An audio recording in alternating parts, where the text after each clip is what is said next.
Hello, everyone, and hope you all are staying safe. It's my privilege to welcome you all to this industry first, one of its kind automation M&A event, the Playbook for Scale Growth. The automation space has been evolving at a breakneck speed with immense action and traction both from the supply side and the demand side. Mergers and acquisitions has added further to this vibrancy with several prominent acquisitions taking place within automation recently. We have an exciting set of keynote speakers joining us today to really unravel the key trends within automation M&A and also delve into how does the playbook for successful M&As look like. But before that, let's take a look at the power-packed agenda for today. We will start with a quick overview of the M&A landscape and key trends. This will be followed by keynote talks by Chris Huff, the Chief Strategy Officer at Kofax, and Ulf Persson, the CEO at Abby. Next, we have a very interesting open forum panel discussion with our esteemed set of keynote speakers, moderated by Praveen Bharada, the managing partner at Zenov. We also have a great set of CEOs and founders of automation platform companies who are joining us today. And we would invite you all to also participate in this open interaction to ask any questions and also share your perspectives in the forum. Finally, we would have a keynote talk by Michael Lim, the GM for acquisitions from IBM Automation. So let's get started with the first session. And before diving into M&A, I will start by first introducing Zenov for those of you who don't know us. We're a global management consulting firm set up 20 years back. We have around 800 consultants working across 6 global locations across US, India, and France. We are largely focused on modern tech advisory and working across modern technology areas such as intelligent automation, AI, IoT, 5G, among others.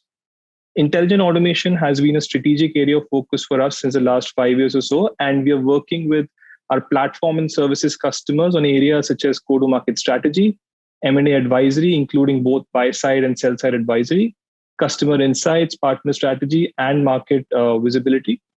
We also have deep focus on helping our enterprise customers set up automation centers of excellences and really scaling their deployments using process discovery initiatives.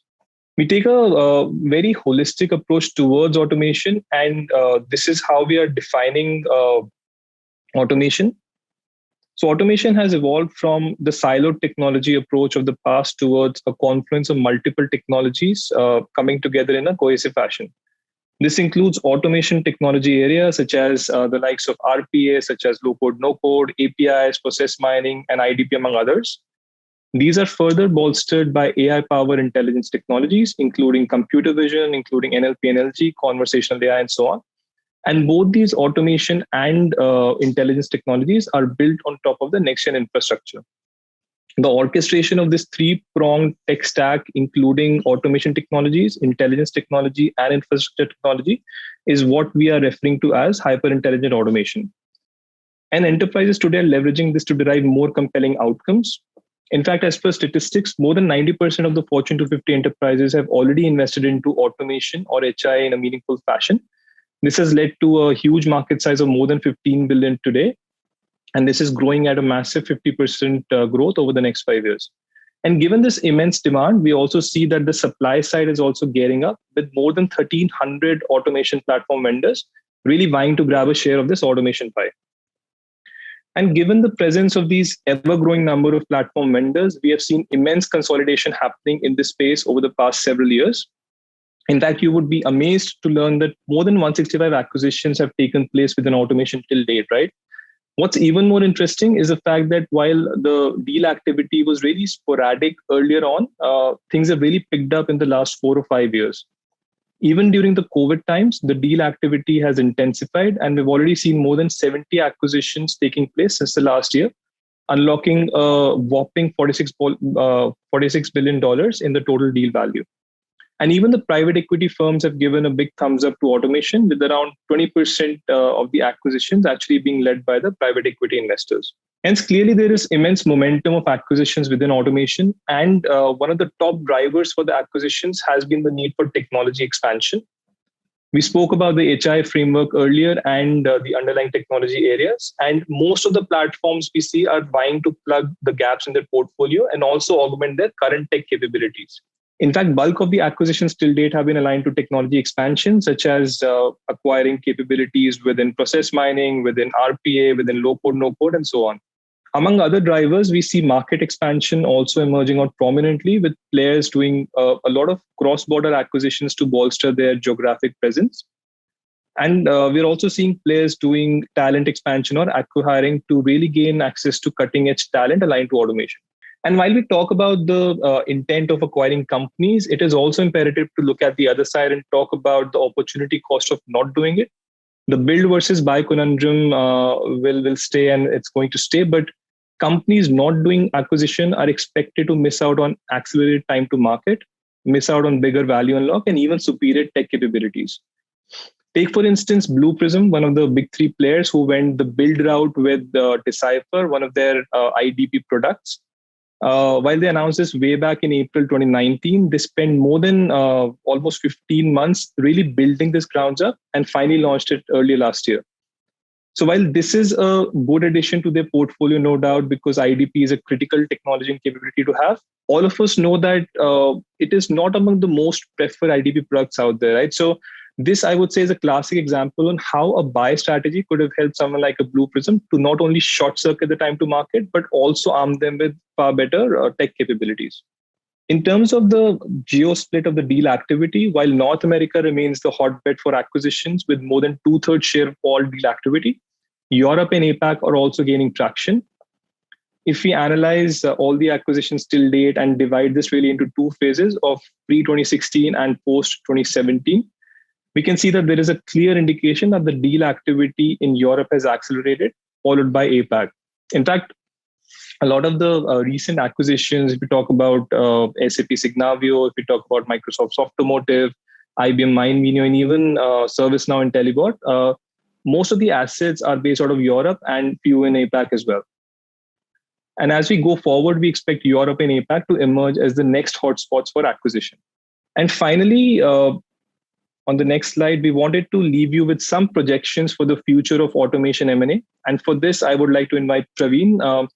So Praveen, it'll be great to hear from you on your perspectives of how you see this space evolving and what really lies ahead for M&As within the automation space.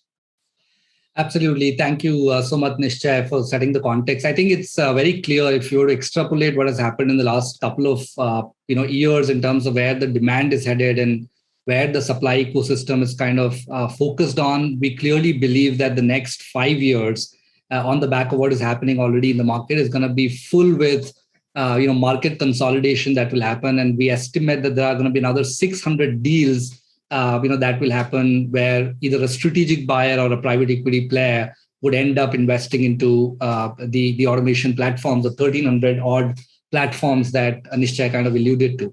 And based on the discussions we've had with enterprises and with suppliers, we believe that there are 4 macro themes where this activity is going to be heightened.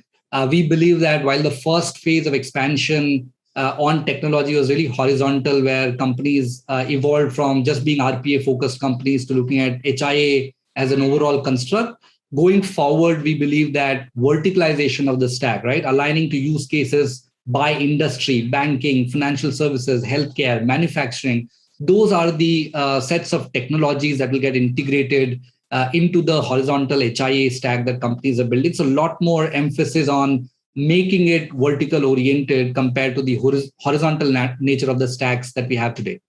The second one we also believe is that it's interesting industry because a lot of players in this industry, at least from a supply side, are players who have been around for at least a decade or two, right? And we believe that with the new demand that's coming in the automation sector, a lot of acquisition will also be focused on modernizing the legacy platforms, right? You were doing IDP in the or OCR in the previous times. You want to bake in AI into it to make it IDP. That's where the whole modernization aspect. Just to give you one example, that's where the modernization, SaaSification, API enablement, those kind of acquisitions are likely to happen.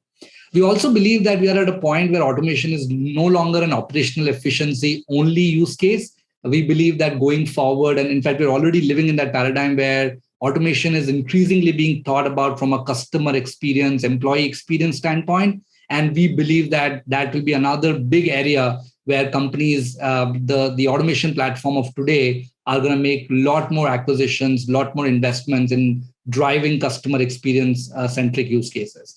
And the last one, which I think is phenomenally important, is the fact that the worldwide alignment on the fact that it's going to be a combination of humans, bots, and AI working together in tandem going forward, and the ability for enterprises to have a holistic view of their digital or physical workforce, enabled through orchestration capabilities of the technologies. Right, it's going to be a phenomenal area of focus, and we believe that going forward, as platforms go the verticalization route, as they look at modernization, as they look at customer experience, we also believe that orchestration is going to be a central theme where more and more acquisitions are going to happen over the next 5 years. So net, as Zinnov, based on the interactions we've had with the ecosystem in the last several quarters, we believe that the deal momentum is going to continue to happen. And this is probably one of the ripe industries where companies are going to look at consolidation and look for quick wins in terms of capabilities, instead of investing a lot of time in